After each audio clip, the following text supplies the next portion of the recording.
दोस्तों वीडियो की शुरुआत करने से पहले आप सभी से निवेदन है कि इस वीडियो को न्यूट्रल होकर देखें। इस वीडियो को बनाने का हमारा मकसद जो है वो आपको एडुकेट करना है, आपको इन्फॉर्म करना है, आपको अवेयर करना है। हमारे यहाँ पे ऐसा कोई मकसद नहीं कि हम किसी कंपनी को, किसी कॉर्पोरेशन को, किसी प्रोडक्ट को क्रिटिसाइज़ करें, उसकी नेगेटिव पब्लिसिटी करें। हमारा ऐसा कोई मकसद नहीं है। हम सिर्फ आपको अवेयर करना चाहते हैं कि कोई भी प्रोडक्ट जब भी मार्केट में आता है तो कंपनियाँ उसकी अच्छाइयों को उजागर कर करके उसको प्रोडक्ट को बेचने की कोशिश करती हैं और प्रोडक्ट बिकता भी है। लेकिन कंपनियां कभी भी जो उसकी खामियां होती हैं, उसकी जो इफ एंड बट होते हैं, उसको बताने की कोशिश नहीं करती और वो खामियां कहीं ना कहीं आगे चलकर भविष्य में ग्राहक के लिए नुकसानदेह साबित होती हैं।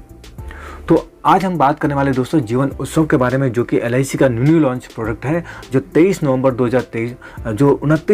2023 को लॉन्च हुआ है और इसकी बढ़ चढ़ के प्रमोशन की जा रही है। हर जगह पे इसके बारे में चर्चा की जा रही है और काफ़ी जोरों शोर से इसकी प्रमोशन की जा रही है। लेकिन इसी बीच में काफ़ी कुछ देखने को मिल रहा है कि बहुत सारे कस्टमर की बहुत सारी क्वेरी है कि ये प्रोडक्ट तो हमें समझ में आ रहा है, लेकिन इसमें कहीं ना कहीं काफ़ी सारे कन्फ्यूज़न को लग रही है। तो हमने सोचा क्यों ना इसको वीडियो के माध्यम से उसको क्लियर करें, क्योंकि सब अच्छाइयों के बारे में बात करें। कोई इसके इफ एंड बट या हानि के बारे में बात नहीं कर रहा है, कोई इसकी खामियों के बारे में बात नहीं कर रहा है। तो इस वीडियो बनाने का मकसद दोस्तों सिर्फ यही है कि आपको जीवन उत्सव की और जो हिडन पॉइंट्स हैं, जो छुपी हुई खामियां हैं, उसके बारे में आपको जानकारी हो, ताकि जब आप इस प्रोडक्ट को लें तो निर्णय लेने में आपको आसानी हो कि ये प्रोडक्ट आपके लिए है कि नहीं है। और अगर आप एडवाइज़र हैं तो आपके लिए भी ये वीडियो बहुत ही इंपॉर्टेंट है दोस्तों, क्योंकि आप ही हैं जो कस्टमर को प्रोडक्ट रिकमेंड करते हैं। तो जब आपको इसकी USP पता है तो आपको इसके हिडन पॉइंट्स भी पता होने ज़रूरी है, ताकि जब आप इस प्रोडक्ट को समझ जाएंगे अच्छे से, तब आपको ये समझ में आएगा कि आपको ये प्रोडक्ट किसको देना है या किसको नहीं देना है। तो दोस्तों आज हम जीवन उत्सव के ही बारे में बात करेंगे और जीवन उत्सव की हिडन पॉइंट्स के बारे में बात करेंगे। तो दोस्तों वीडियो में बने रहें। दोस्तों वीडियो बहुत इन्फॉर्मेटिव होने वाली है और वीडियो बहुत काम की है दोस्तों आपको, क्योंकि ये प्रोडक्ट काफ़ी हाइप क्रिएट की जा रही है इस प्रोडक्ट की, और ये प्रोडक्ट कहीं ना कहीं पर कस्टमर भी डिमांड कर रहा है, क्योंकि जिस तरीके से इसकी हाइप क्रिएट की LIC ने, उस तरीके से कस्टमर भी क्वेरी कर रहा है इसके ऊपर। तो ये वीडियो, ये इन्फॉर्मेशन जानना आपको बहुत ज़रूरी है, ताकि आप आने वाले जो कस्टमर हैं आपके, या अगर आप खुद कस्टमर हैं, तो प्रोडक्ट लेने से पहले निर्णय लेने में आपको आसानी होगी कि प्रोडक्ट मेरे लिए है कि नहीं है। तो चलिए दोस्तों वीडियो को ज़्यादा लंबा नहीं करेंगे, वीडियो को पॉइंट में कवर करने की कोशिश करें ताकि आपको समझने में आसानी होगी। सबसे पहली बात करें तो दोस्तों यहाँ पे LIC दावा करे कि ये जो प्लान है ये शॉर्ट टर्म प्लान है, लेकिन अगर हम इसको देखें तो ये प्लान कहीं से भी शॉर्ट टर्म नज़र नहीं आता है, क्योंकि यहाँ पे प्रीमियम पेइंग टर्म जो है सिर्फ 5 साल के रखी गई है, लेकिन पॉलिसी का जो बेनिफिट है वो मिलने वाला आपको 6 साल के बाद, यानी 6 साल का वेटिंग पीरियड रखा गया है, यानी 11वें साल से इसका बेनिफिट स्टार्ट होगा। तो कहीं से भी शॉर्ट टर्म नहीं है। शॉर्ट टर्म की अगर बात करें तो शॉर्ट टर्म प्लान जो होते हैं वो 1 या 2 साल के होते हैं और मैक्सिमम 5 साल के होते हैं, और 5 साल में भी जो होते हैं उसका जो पे आउट होता है वो 5वें साल के बाद ही स्टार्ट हो जाता है। उसको हम शॉर्ट टर्म प्लान कर सकते हैं। ये कहीं पे भी शॉर्ट टर्म प्लान की भूमिका नहीं निभाता, क्योंकि 5 साल का प्रीमियम भरने के बाद आपको 6 साल का वेट करना है, उसके बाद आपको पे आउट मिलेगा। और दूसरे पॉइंट की अगर हम बात करते हैं, यहाँ पे LIC कह रही है कि जो भी सम एश्योर्ड पॉलिसी धारक लेने वाला है उस सम एश्योर्ड का हम 10% गारंटेड देने वाला है, जो कि बिल्कुल सही है। 10% गारंटेड मिलने वाला है। अगर किसी व्यक्ति ने 5 लाख रुपए का प्लान लिया है तो उसको 50,000 रुपये गारंटेड मिलेंगे जब उसकी पॉलिसी का प्रीमियम टर्म खत्म हो जाएगा, साथ में वेटिंग पीरियड खत्म हो जाएगा उसके बाद। यानी अगर उसने 5 साल की पॉलिसी ली है तो पहले 5 साल प्रीमियम भरेगा, उसके बाद 6 साल वेट करेगा, उसके बाद उसको 12वें साल से उसको 10% मिलेगा उसके सम एश्योर्ड का, यानी कि 50,000 रुपये। दोस्तों अगर हम आज की बात करें, जब भी हम कोई रिटर्न, क्योंकि LIC दावा करे कि ये प्रोडक्ट इन्वेस्टमेंट प्रोडक्ट है, ये कहीं पे इंश्योरेंस प्रोडक्ट नहीं है दोस्तों, ये भी हम आगे डिस्कस कर लेंगे। इसके ऊपर मैं 3 वीडियो पहले बना चुका हूँ दोस्तों, डिटेल वीडियो बना चुका हूँ इस प्लान के ऊपर, और भी एनालिसिस के ऊपर डाली मैंने, आप जाकर के देख लेंगे और उनको देखेंगे तो आपको प्रोडक्ट के डिटेल में भी और चीज़ समझ में आ जाएंगी कि इस प्रोडक्ट की क्या क्या अच्छाइयाँ हैं और क्या क्या खामियाँ हैं। और ये हम थोड़ा सा इसको कंक्लूड कर रहे हैं इस वीडियो के माध्यम से, इस प्रोडक्ट की बेसिक चीज़ों को। तो जो 10% का दावा हो रहा है यहाँ पे दोस्तों, जो गारंटेड है 10% होल लाइफ के लिए मिलने वाला है। अगर हम आज की डेट के हिसाब से बात करें और हम आंकड़ों को देखें, मतलब मेरे कहने पर ना जाए, हम अगर आंकड़ों को देखें तो 10% दोस्तों कुछ भी नहीं है, क्योंकि इन्फ्लेशन भी एक चीज़ होती है। इन्फ्लेशन भी एक चीज़ होती है, और इन्फ्लेशन की अगर हम बात करें तो आप देखेंगे यहाँ पे इन्फ्लेशन आज के डेट में कंट्री का 6 से 7% के बीच है। यानी कि मैं 10% रिटर्न की बात कर रहा हूँ कब, आज से 11 साल बाद, मिनिमम 11 साल बाद। मैक्सिमम की तो बात ही नहीं कर रहा, क्योंकि अगर किसी ने 10 साल का टर्म लिया है तो उसको भी 3 साल रुकना है, किसी ने 16 साल का टर्म लिया है तो उसको 3 साल रुकना है, 19 साल से पेमेंट स्टार्ट होगी, किसी ने 11 साल का टर्म लिया है तो उसको भी रुकना है। तो इस तरीके से देखें तो मिनिमम हम 11 साल की बात कर रहे हैं।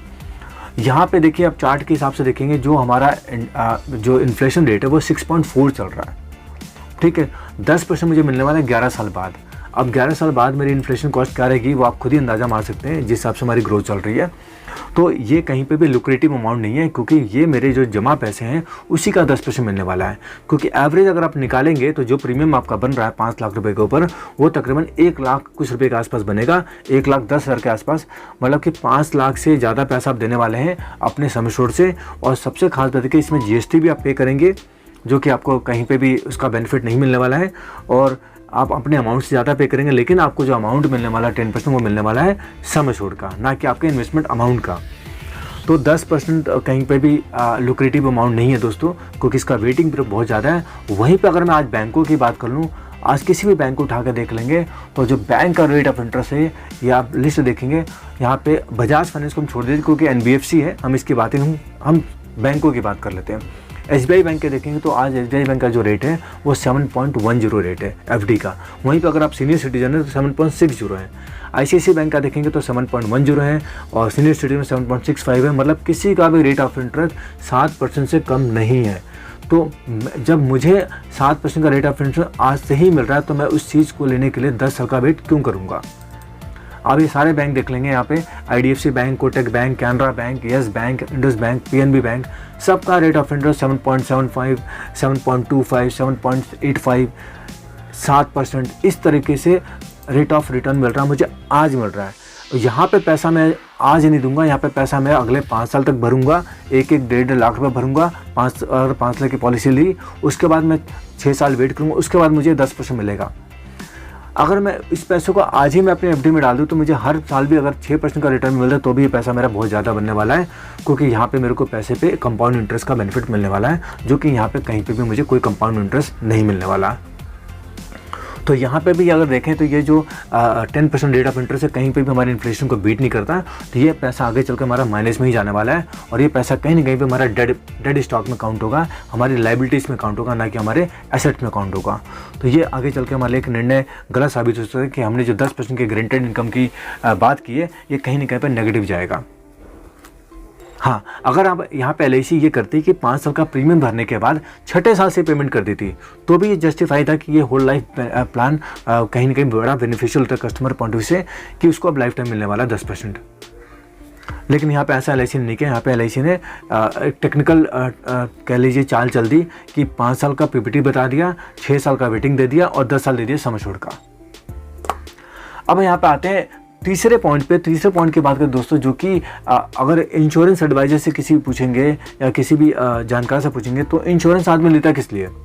इंश्योरेंस आदमी इंडिया के अंदर हम बात करें, अपने देश की बात करें तो 2 पॉइंट से लेता है। एक तो टैक्स बेनिफिट के हिसाब से कि मुझे टैक्स बेनिफिट मिल जाए, और दूसरा उसमें मेरे को रिटर्न मिल जाए। वो कभी भी रिस्क के पॉइंट ऑफ से इंश्योरेंस नहीं लेता, क्योंकि इंडिया में रिस्क का पॉइंट अगर होता और रिस्क के पॉइंट से इंश्योरेंस लेता तो टर्म इंश्योरेंस बिकती, जो कि नहीं बिकती है। तो यहाँ पे LIC जो बिकती है वो रिटर्न, सेविंग और कह लीजिए टैक्स बेनिफिट पे बिकती है।